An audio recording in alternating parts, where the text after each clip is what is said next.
একজন প্রশ্ন করেছেন কোন ধরনের পোশাক পরে নামাজ পড়লে নামাজ হবে না। যেই পোশাক পরলে শরীর দেখা যায় ওই পোশাক পরলে মহিলাদের নামাজ হবে না।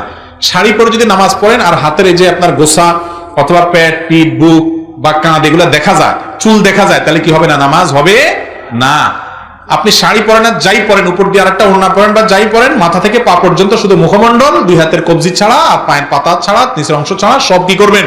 ঢাকতে হবে। এমনকি চুলো হালকা একটু দেখা গেছে এক সেকেন্ডের জন্য ভিন্ন কথা, হয়তো সরে গেছে, সাথে সরে দিলেন, কিন্তু পুরো নামাজ জুড়ে আপনার এই হাতের এই যে অংশগুলো এগুলো যদি খোলা থাকে নামাজ হবে না। আমাদের অনেক মা বোনরা আছে বিশেষ করে গ্রামে এখনো ওই শুধু শাড়ি পরে এমন ভাবে নামাজ পড়ে যে তার শরীরের বিভিন্ন অংশ দেখা যায়।